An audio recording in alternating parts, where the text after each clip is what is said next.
is starving. His appetite has not been sated for several days now.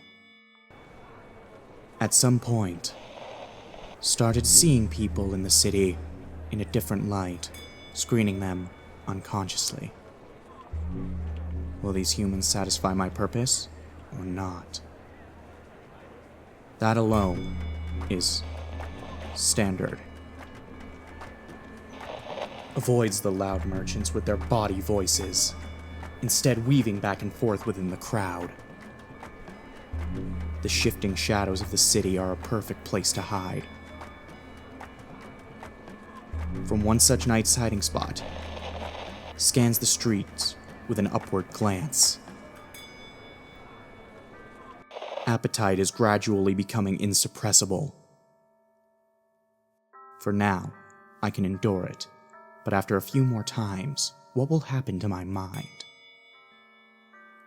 Feels apprehension, and with it, a quiet sense of anticipation. I was looking for you. The cold voice jolts back to reality. Looks up to see a woman with dark eyes standing there.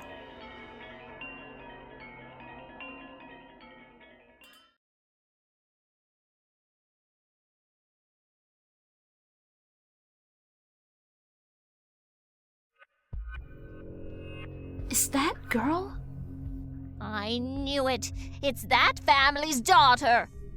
She makes me sick. What a disgusting girl. The mark of her being possessed is clear to see.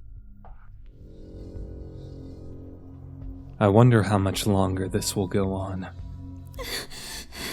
I can feel her hot breath by my ear. There's a wicked grin on her blushing face.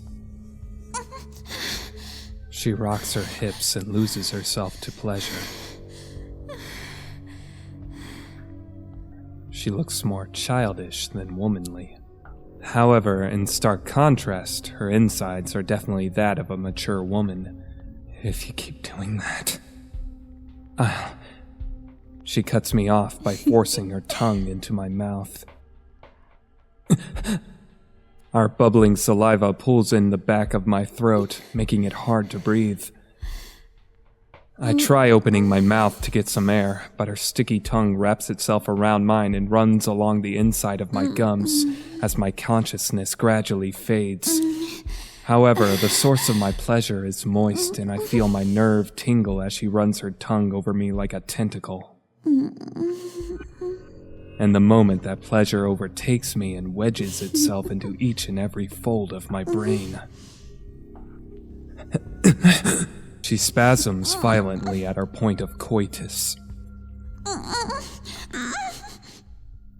She climaxes quietly, stifling her voice. Panting, she stops moving. I see. With the expression of rapture from orgasm still on her face, she wraps her fingers around my throat. So you're not taking me with you? Slowly, so slowly that it makes me dizzy, she does this with my penis still buried inside her. You're leaving me behind. Her fingers tighten around my throat. What are you... I can't say anymore. Unforgivable. If that's the case, then more. Steadily, her grip becomes stronger. A thin sound like a squeaky whistle escapes from my squashed airway. Don't you worry. Dizziness. I see her serene smile through my hazy vision. I'll be following right behind you. Screams flood out from the recesses of my crushed throat.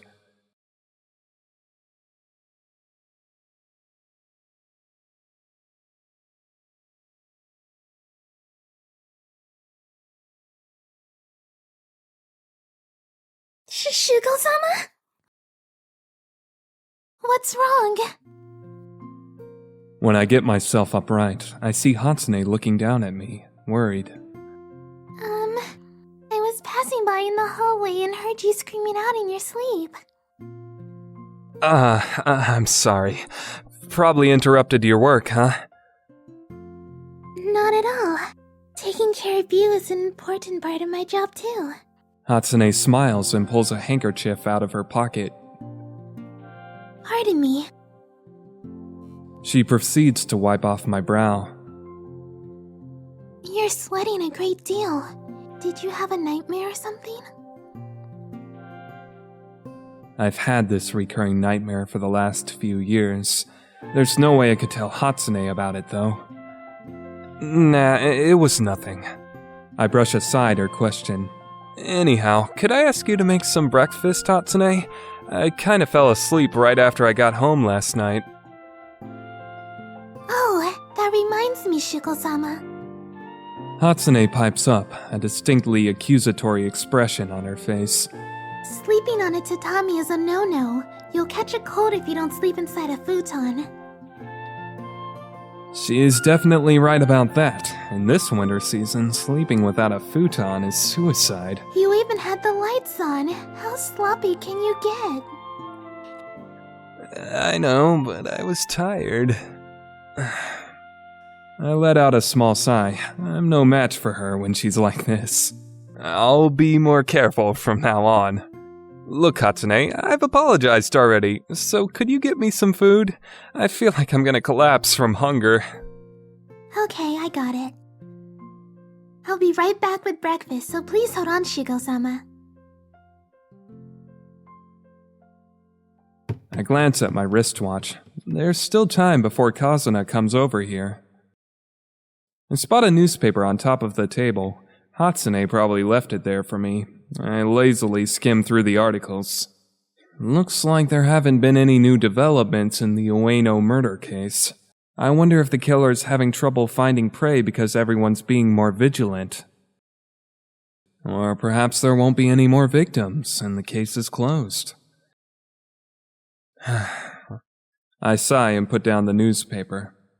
I can't get anything out of this article. There's just too little information. I decide to lie back down on the tatami and wait for Hatsune to return with my breakfast.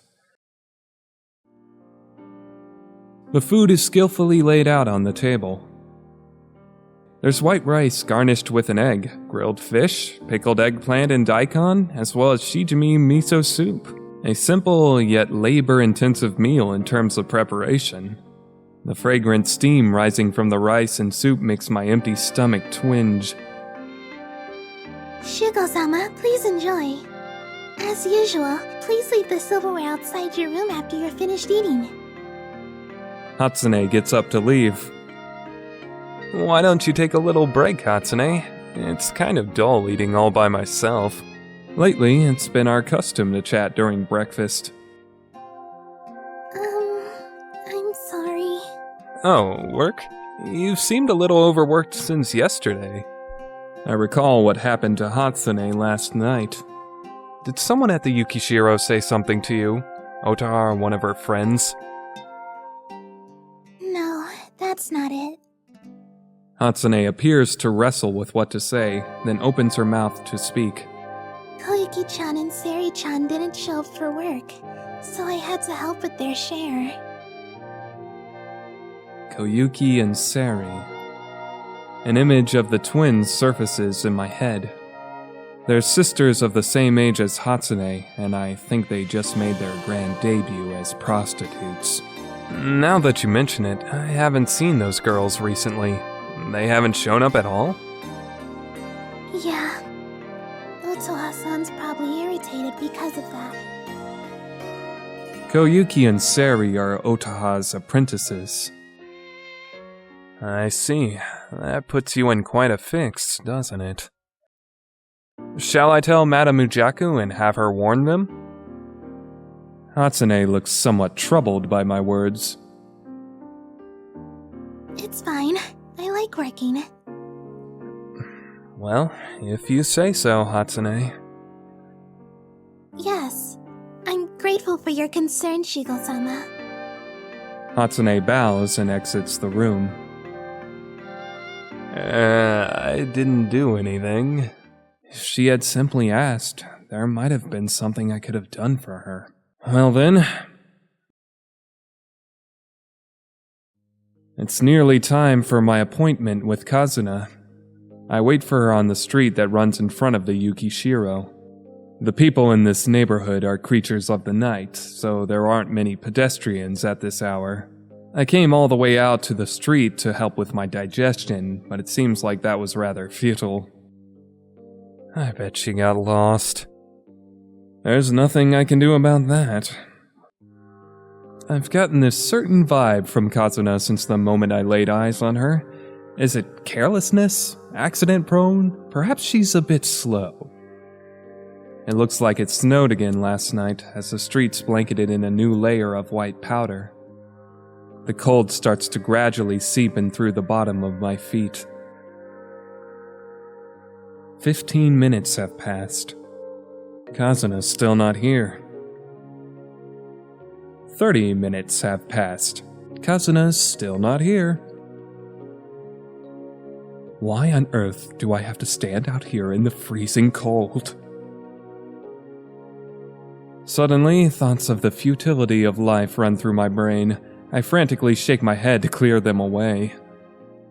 I get the feeling that waiting here any longer will just make me more bitter. I'll head back to my room. I pass through the entryway and head for my room. At that moment... Huh? It's Koyuki and Sari. Hatsune just told me that they didn't show up for work. Upon closer inspection, it appears that the edges of their clothes are caked with grime. I suppose they wouldn't have had time to wash their clothes if they stayed over at a client's place and walked back. Where'd you girls run off to? You both caused everyone a lot of grief by taking time off. They both ignore me. Their eyes are blank, lifeless, like holes in a wall. The two girls try to slip by me. Hey, hold it! Don't touch me. Koyuki shakes off the hand I place on her shoulder. A flat, dull voice, a stark contrast with her violent action. I don't want to be touched by people like you with filthy souls. You'll corrupt us. You make me sick. The two girls vanish down the corridor. All I can do is watch them go. Scorn, disgust, rejection. For a split second, I saw those emotions in Koyuki's vacant gaze. What's with them? They were a bit strange to begin with, but they led normal lives here at the Yukishiro. They've never shown that kind of behavior toward me before. It's almost as though they've transformed. Their mud-stained clothes, vacant eyes, and flat tone, coupled with Koyuki's mysterious words. Ah! I was looking for you, Shu-san! I just saw your guest. She was like this super peppy lady. She seemed kinda chilly in the hallway, so I showed her to your room, Shu-san. Rin's words pull me out of my reverie. Okay, so Kazuna's finally arrived. I'm a bit concerned about the twins' behavior, but work comes first. Thanks, Rin. Sorry for the hassle. Not at all! She waves her hand around and walks off, leading the way. We arrive in front of my room. Rin turns around, apparently troubled by something. By the way, Shu-san, may I ask you something? Sure, I don't mind. What's your relationship with that Kazuna girl? Huh? She doesn't seem like the kind of girl who'd have business here. Perhaps you guys have something special going on? What the heck kind of question is that? Honesty is always best, I guess. There's no point in hiding things from Reen. I'll tell her the truth. It's for work. I've been hired to find somebody. Ah, okay. It's been a while since you've had work, eh? Another job from that scary old man? Scary old man? Does she mean Arashima-san? Yeah, a job from my old boss. I may end up needing your assistance, just a heads up. Sure, I'd be glad to help. Just say the word. I don't know if it's due to her job or just her personality, but Reen's network of friends is astonishingly vast. I've used her information network countless times before for work. Well, see you later, Reen. Okay! I find Kazuna sitting in the center of my room, fidgeting restlessly. Good morning, Kazuna-san. I greet Kazuna and take a seat directly across from her. Takashiro-san! What's going on here? Oh, I'm so embarrassed. Why are you doing this to me? While saying ah and oh, Kazuna's face alternates between shades of red and white. Looks like Kazuna's hit her stride. Kazuna-san, please calm down. What exactly are you embarrassed about? Good grief. At least apologize first for being late. I feel like it's kind of rude for me to say this, but is this establishment Her words gradually trail off. Yeah, the Yukishiro is a brothel. What about it? So it is an indecent place after all. The moment I got here, I was thinking how weird it was to have all these scantily clad women running around. It was awful on my way here too. When I asked this old man for directions, he looked at me with pity and said, "Fight the good fight! Life isn't completely filled with hardships!" Well, I suppose all the old-timers around here do have it rough. But there's still something I don't understand. Why you picked this place as our meeting point? Kazuna pauses to think. Ha! I got it! You were going to use your task as an excuse to despoil me. Well, am I right, Takashiro-san? Whack! Kazuna slaps the tatami. What do I even say? You're wrong. Oh, thank goodness. That's right. I knew you weren't that type of person, Takashiro-san. Phew, I'm so relieved. I've always believed from the bottom of my heart that you were a good person. Kazuna looks at me, eyes sparkling with trust. Thanks. I'm already worn down from her odd behavior, but work is work. Keep it cool, while mentally reminding myself that I am an adult. I start to explain my living situation. This place is run by a friend of mine. It's through her that I rent a room here. I apologize for not explaining this to you beforehand. I then direct a question toward Kazuna. Let's switch topics and talk about work, shall we? Have you brought them with you? Yep. I couldn't get very many on such short notice, but... Kazuna pulls out a bag from her sleeve. Inside is a brown envelope. It contains photographs of Kohzuki Yura taken before her disappearance. I don't know how much help photos taken more than 5 years ago will be. Regardless, they're valuable clues. That'll do, thanks. I open the envelope and peek inside. Huh? The photos depict a girl with a swathe of bandages roughly wrapped around her eyes and forehead. Kazuna-san, what's this? According to what Father said, my sister lost most of her vision in an accident 10 years ago. An accident, huh? That's why she was terrified of the outside world and always stayed cooped up in her dark room. The filthy bandages wound around her eyes are brown and fraying. The filthiness of the bandages just show how apathetic the Kohzuki family was to Yura's plight. A feeling of bitterness claws its way into my chest. So she was shunned by not only the townspeople, but her family as well.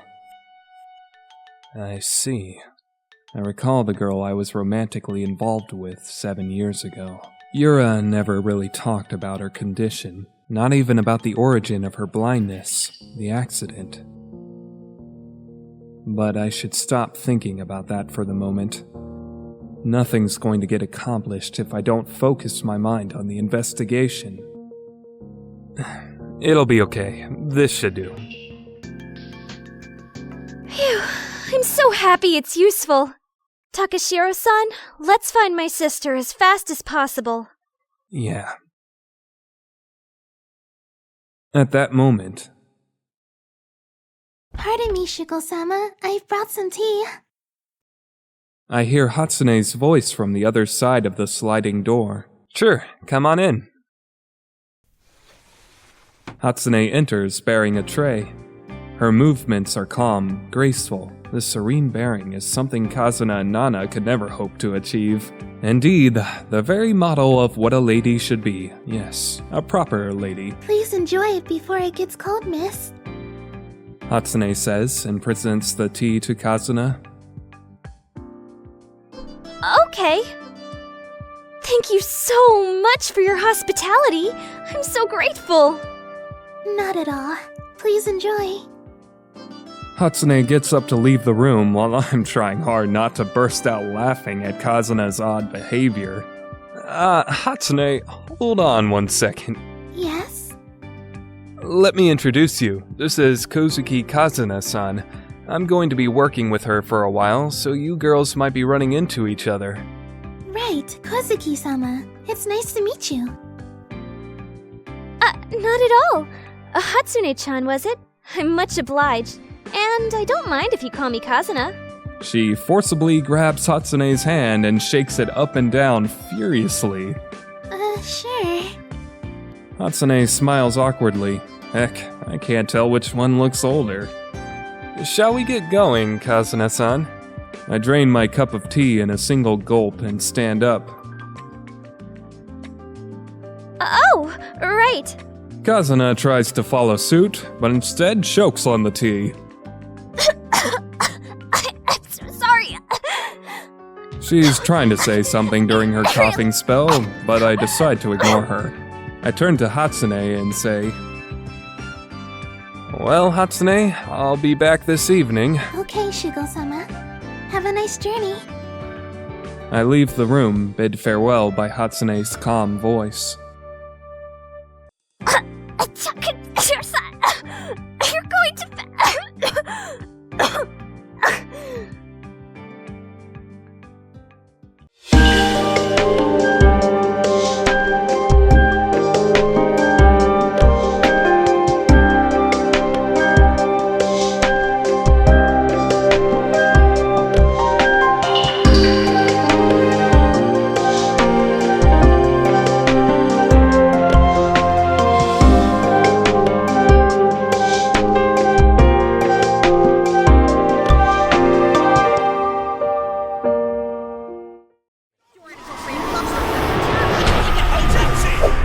Let's start project.